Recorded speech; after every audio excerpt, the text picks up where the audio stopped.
My journey with disability started when I was 9 years old. I started experiencing high levels of pain coursing through my body. We went to my doctors with the suspicion that it was ankylosing spondylitis, a form of arthritis and autoimmune disease that ran in my family. My doctor insisted that it was nothing more than growing pains. For months, I cried in agony. I was stuck to the confines of my house and needed help getting in and out of both baths and my bed. As my condition worsened and my doctor continued to gaslight us, my mom grew more furious and had argued with my doctor one final time that I needed help and to run tests for the AS gene, but he refused. We traveled hours to go see a specialist who was appalled at how my doctor treated the situation after just one look at me. Bags had found a home under my eyes, my body had become fused with my feet turning inward and one of my hips being higher than the other due to the lack of treatment for so long, and I had developed permanent damage.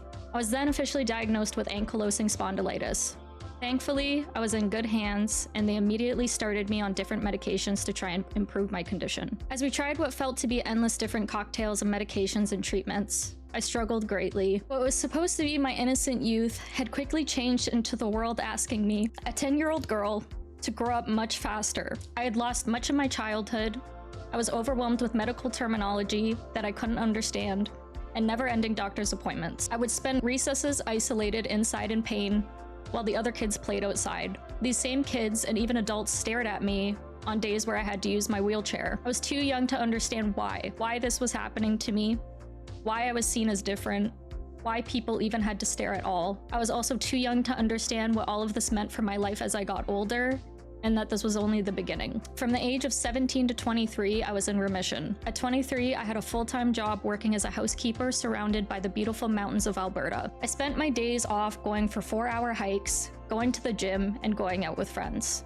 The moments in between, I spent writing, just as I always had the last 2 years, and had a dream to become an author someday. For the first time in my life, I felt healthy, unstoppable. I was ambitious and driven, and I was living my best life as a woman in her early 20s. When you're in your 20s, everyone tells you that you have so much time left, so much youth left, that you should spend less time worrying and more time living in the moment, because you have all of the time in the world. But what nobody ever warns you about is what would happen if one day your own body decided to turn its back on you and stop letting you live your life this way. What would happen if maybe you didn't have as much time to do everything you enjoyed as you thought? Here I am now, a 28-year-old homebound disabled woman with multiple illnesses. Many of you know me from streaming on here, laughing and yelling in the fog, but what you don't know is just how much I had lost becoming this disabled. I didn't end up becoming an author. I had to pack up and leave Alberta, a place I had been dreaming of living for so long. The girl who once loved spending so much time in nature can no longer leave her house for longer than an hour without suffering consequences for days or weeks after. I went from lifting weights to struggling to stand, from working a full-time job, hiking, and going out with friends all in one day, to now trembling while standing, being out of breath while going up the stairs or doing simple tasks, and struggling just to shower. The symptoms I live with now are entirely debilitating and have drastically lowered my quality of life. The physically strong, ambitious, driven girl that I used to be is no longer here. I carry this grief with me every single day. She follows me everywhere I go, reminding me daily of the things I could have had and the life that I could have lived. It's a grief that I wouldn't wish on anyone. All of this happened without warning. What I want people to learn from my story is that becoming disabled can happen at any time to anyone at any given moment, which is why it is so important to be vocal about disability awareness and support other disabled individuals. It is so important to note that disability isn't a bad word and doesn't always equate to a poor quality of life. Though that may be the case with me, disability doesn't have one specific look or meaning. Disabilities can be dynamic, where limitations can differ from day to day and may not require using an aid on a daily basis. Disabilities can be invisible, where they may not need an aid at all, and on the surface, you could never tell that they were disabled to begin with. Disabilities can also be both physical and mental. The key takeaway is that for disabled individuals, our limitations and quality of life differ from person to person. There's no one look to being disabled, which is unfortunately why there is so much of a stigma behind it, and why many able individuals are so quickly to judge or dismiss us. As I mentioned before, in becoming disabled, I had to say goodbye to the old me. I had lost everything that made up who I was in that version of myself.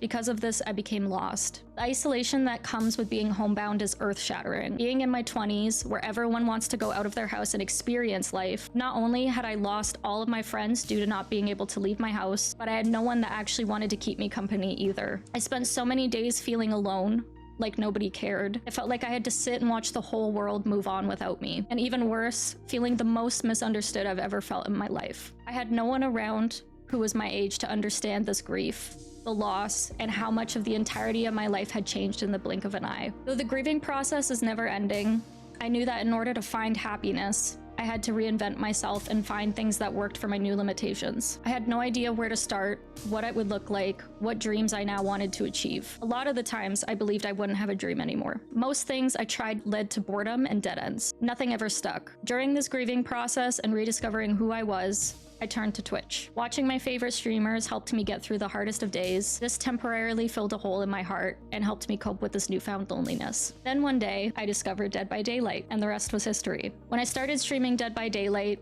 I slowly started meeting new people from all walks of life. But what was most surprising was how many people I started to connect with who understood what I was going through. Through being transparent about my own experiences, others started to open up about theirs. And for the first time in 2 years, I felt a spark, a shift in energy, purpose. Things felt like they were starting to align. What if I could use this big change in my life for good? What if in some way I could reclaim my power as an invisibly ill and disabled individual and help others at the same time? Dead by Daylight gave me my life back. It gave me purpose again.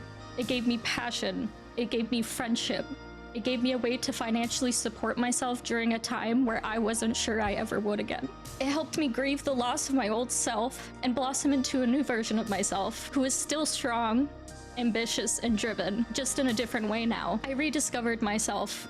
I found myself in this community, and this is exactly why I made Saved by the Fog, because the fog truly did save me. In creating this project, I have heard from so many of you who have also felt the same. Though our stories and experiences may be different, one thing has remained the same: the positive impact the fog has left on all of us. Disability advocacy within the community is something I hold so dear to my heart, but using my voice and the platform that I am so honored to have to uplift other disabled community members and give recognition to all of you is something that is far more important. Throughout my journey with streaming the game, and creating this project, along with seeing Dead by Daylight's initiative to create a more inclusive space for all, my new dream became clear as day: to have them recognize Disability Pride Month and help give more recognition and representation to their disabled community members. This time last year, I put out a tweet bringing awareness to Disability Pride Month, the importance of disability awareness in the fog, and encouraging Dead by Daylight to include us in their mission with inclusivity. I vowed to never stop talking about it until we reached that goal. Here we are, a year later, right here, right now, getting recognition for our Saved by the Fog movement and celebrating Disability Pride Month with Dead by Daylight support.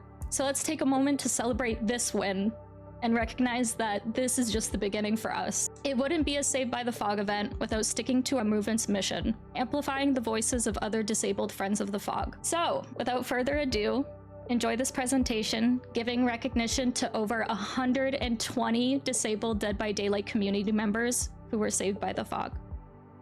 I love you guys.